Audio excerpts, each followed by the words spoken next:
Hey guys, welcome back to RG Sisters, and today's video is going to be a little bit different because I'm going to be focusing on writing. So for those of you who don't know, I love reading, I love writing. I've been reading and writing like literally ever since I can remember, but recently this year I got super into creative writing. I've written a few drafts of books that I'm trying to start. I've written like 3 scripts, which is super exciting. And so I decided that today I would tell you some things that go through writers' heads, and at the end of this video I'll be giving some writing tips. So if you want to get into writing, you don't know how, or you're having a hard time just writing, then stay tuned to the end of the video. So without further ado, I hope you enjoy. Okay, so the first thing I want to share is any conversation. If I talk to you, you better know you're going to be a character in my book. Or just a story that I write. It's not going to be specifically you.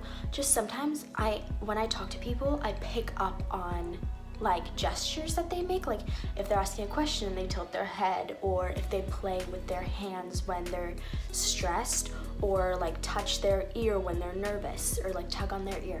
I feel like it's weird. Normally people don't really pay attention to them, but I started paying attention to them because I'm like, you know what? That's like a real life way of showing your emotions, and I can use that in my creative writing pieces. Like anything funny you say, like I could literally use things that you say on a daily basis in my pieces.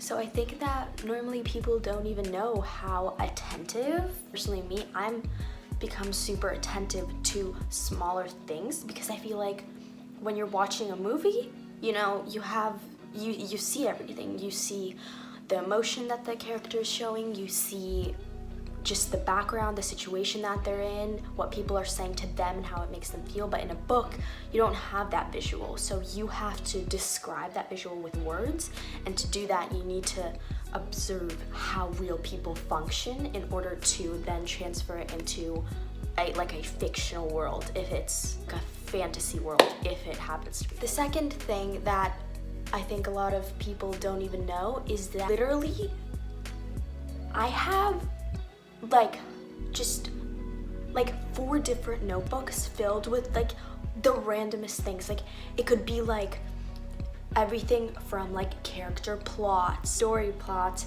to character personalities, to character names, to settings, to just like, I remember I was trying to figure out a name for this like fantasy kingdom thing, and I wrote it down in my notebook and closed it and whatever, went on with my day. And like 2 days later I opened it up and I'm like, what is this like gibberish written in here? Like, why was I doing this? And then I obviously remembered. Literally, we write down everything. I just keep like a journal where I write down what happened in my day, but not like I woke up and then I went and I got breakfast. Like I write like, if my mom yelled at me, what did she say? Because then I could use that and put it into a story, you know? Check the mic and make sure it sound right, boys. You know what I mean? That's just an example. Or like if me and my friend were having like a laughing attack over something so random, I can put it, that specific detail, I write it down so that maybe I could use it because it's just realistic. The third thing that I wanted to share is, I don't know if this is just my personality, but I romanticize my life.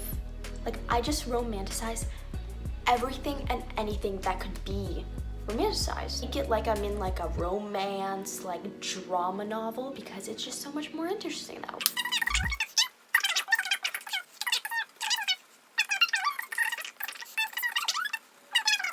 The third thing I wanted to share with you guys is that a lot of us writers, just pick up your favorite book and just kind of sort of remember little details in that, whether it be characters, whether they be major or minor, or just the plot, the turn of events, what happened.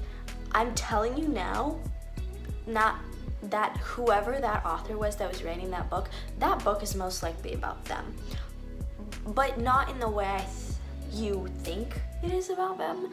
Like for example, like one of my favorite series and books is Harry Potter, and J.K. Rowling wrote that. Obviously, J.K. Rowling wasn't like Harry Potter, but what I'm talking about is, for example, the Dementors in the series were part of her struggle with depression because they sucked the soul out of you, they sucked the happiness out of you, and that's kind of what depression felt like to her, and that's how she incorporated it into her books.